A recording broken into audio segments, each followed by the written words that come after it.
What's up, my friends? It is Mr. Gallows, of course. Who'd you think it was? And welcome back to another fresh from the theater reaction. Well, guys, today I just returned from seeing Dark Phoenix. And you know, with this movie, I wasn't particularly excited to see it. I'm not the biggest fan of X-Men. I'm just like a general fan of X-Men. So I went in with this movie kind of like lukewarm, I guess you could say. But I was still expecting to see something great. Because, I mean, this movie looked pretty epic from the trailers, so at least we're going to get something out of this movie, right? Wrong. You know, what is my initial reaction fresh from the theater? That's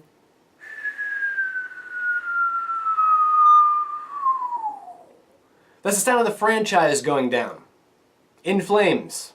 Literally.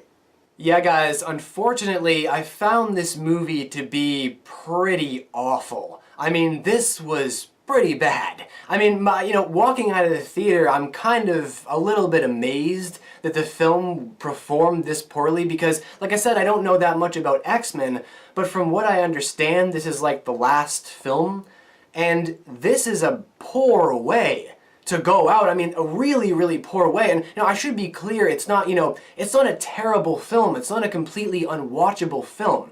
But the problem with this movie is like literally everything. I mean, the acting is bad. The dialogue is really, really bad. The execution of the story is kind of insane. In a lot of ways, there's a lot of stuff that they're asking you to buy into and believe throughout the story that you can't really get behind. And I was kind of excited to see this character, Jean Grey, to be brought to life on the screen. But what they did with her in this movie, there just wasn't enough weight to anything because she's a new character, right? Because she was just like recently introduced. There's not really that much you can build around her. We needed like maybe one more movie in order to execute a film like this. And while this film does have great visuals, it's lacking everything else. One of the things I did want to touch on in particular, and I already said this, at the beginning of the review, is that dialogue, man. I mean, this is the cheesiest, most poorly written dialogue I think I've seen, at least recently, in a superhero film, maybe ever. I dare not say ever because there's a lot of cheesiness and goofiness in the superhero films, but this dialogue was, I was sitting there in the movie theater and I was thinking to myself, like, okay, they do know this isn't a Disney Channel movie, right? Like, they do know that this is an X-Men movie and people are out in the theaters seeing this. Like, that's not the dialogue that you guys came up with. That's appropriate for a Saturday afternoon Disney movie. You know what I'm saying? It's not appropriate for an X-Men movie. It's like the worst Marvel dialogue. Like, you know how like sometimes Marvel and especially DC can get really cheesy with their dialogue? Imagine that, but like the worst you've ever seen. Like the worst dialogue, almost as if they're purposely doing it because they think that like makes the film better. I don't know.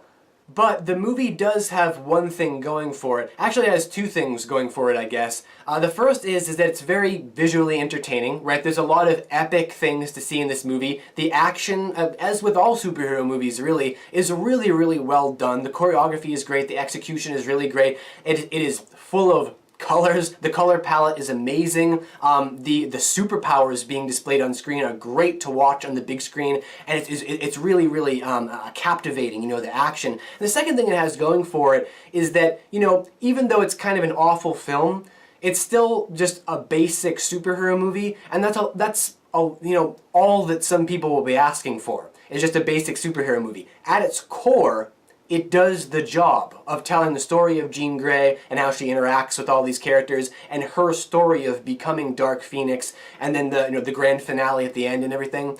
It does its job, but it's just that it doesn't do it very well. And this is definitely got to be the worst X-Men movie to come out, I think. I can't remember too much of them, but like, this has got to be the worst X-Men film to come out yet. And like I said, if this is the end of the franchise, if this is the last movie, wow.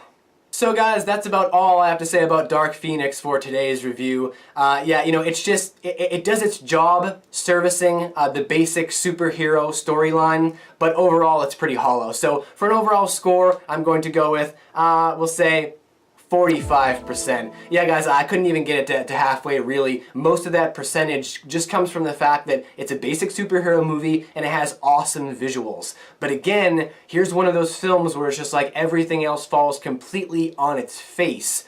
And they really could have done a better job on this film. I mean, this is kind of a horrendous superhero film when you look at it as a whole, and 45% is a horrendous score, but I'm sorry, it's deserving of it.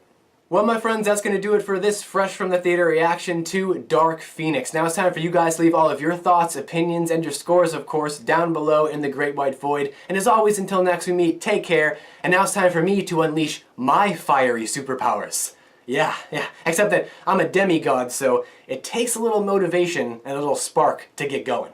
I have to kind of light myself on fire, so let's see if I can... What finger was it again? I think it's the index finger. It's probably the finger that's connected to the heart. That's the ring finger on the left hand. That's